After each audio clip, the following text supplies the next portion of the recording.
Hello, today is May 8th, 2017.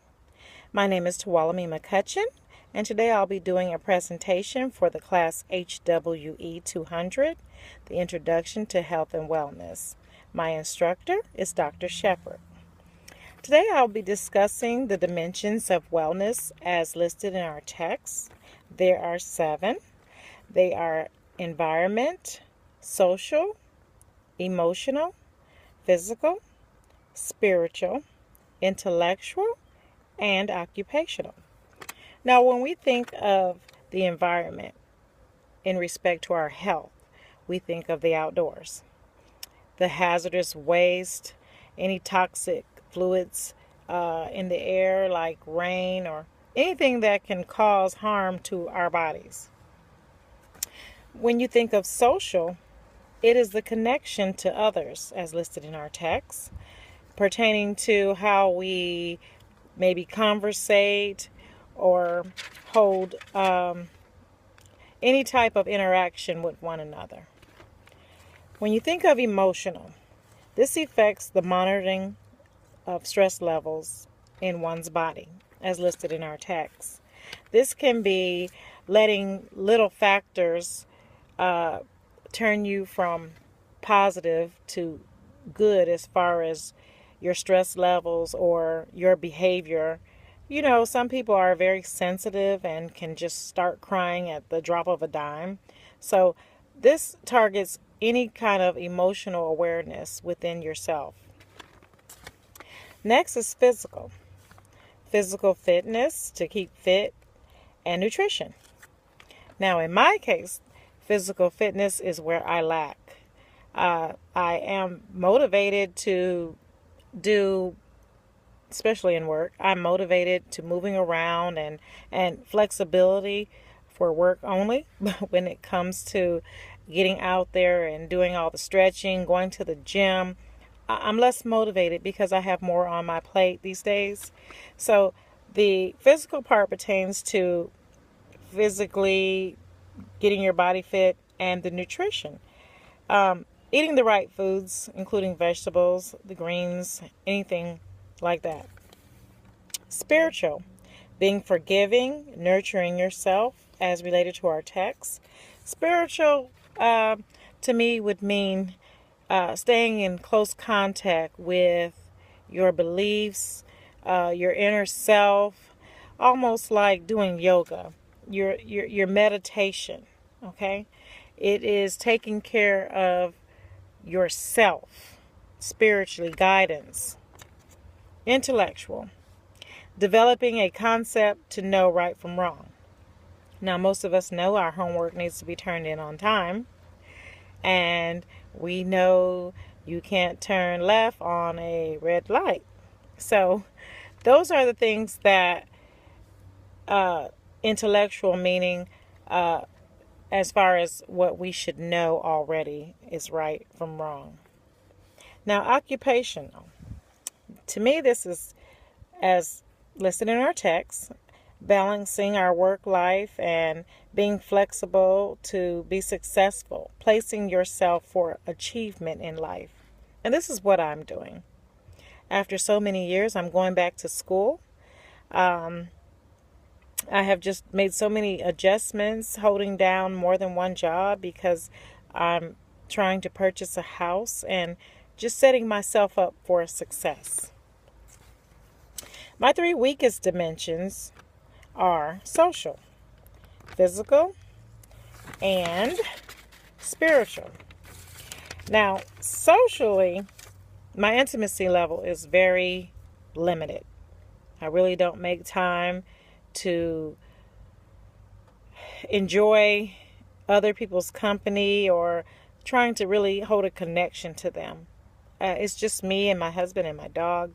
I do have a grandchild though, but the connection is just left to my family. I really don't involve any other people to kind of take up much of my time. Now, physically, as I stated earlier, I'm not physically active.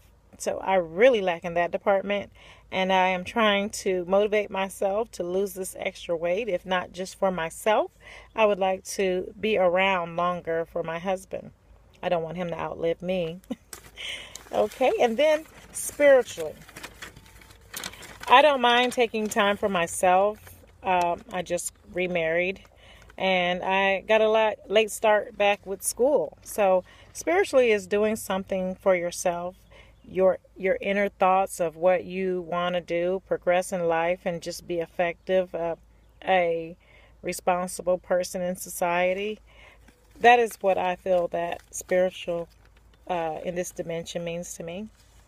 What I learned was in my older years, which now I'm older, that I'm doing better at balancing the things that I need instead of letting others distract me. I'm not allowing people with negative energy to come into my circle. Some people can withdraw from your positive energy.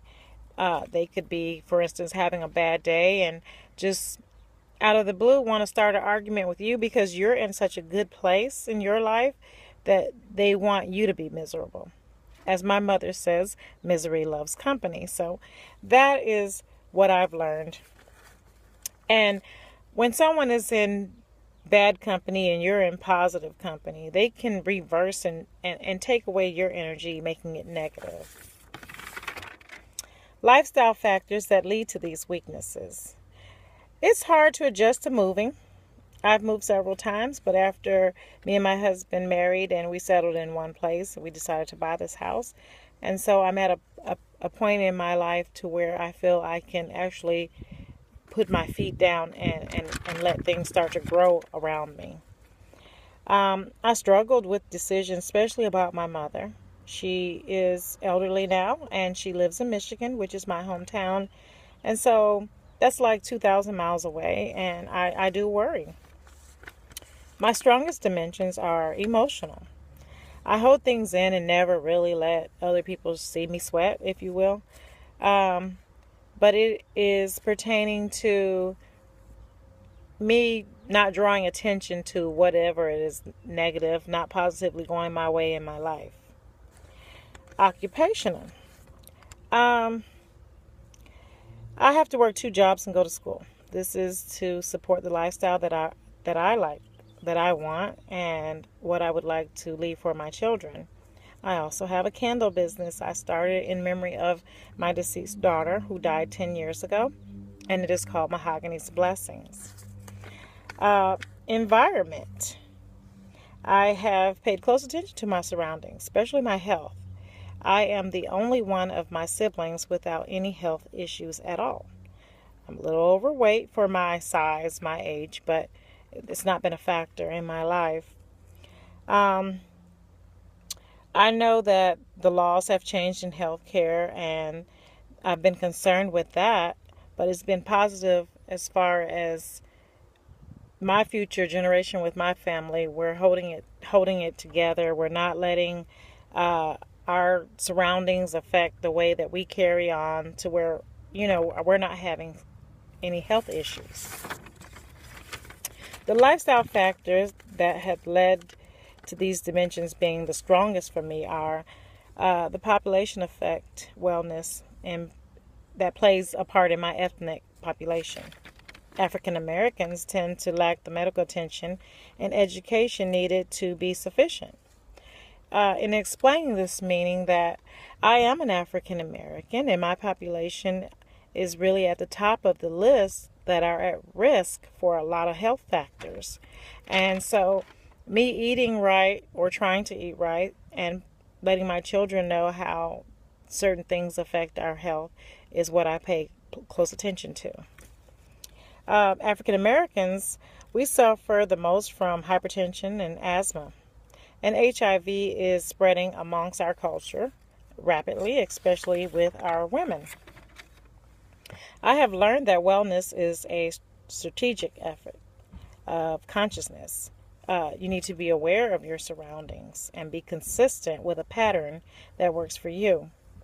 It has a systematic approach of eliminating factors that cause circumstances that are unwanted in your life, like bad health. We don't want to get older and start having things going wrong with us that we know that we should have taken care of when we were able to. One way I can improve my weakness dimension in wellness is to do assessment of areas in my life that I need to maybe be in a new direction. If my eating habits pertain to my health demising, I need to reinterpret the way I eat. The weight loss is a big issue, and I need to self-reflect on my decisions that I make with my eating habits. This has been a health and wellness class, and I hope you liked my interview. Thank you.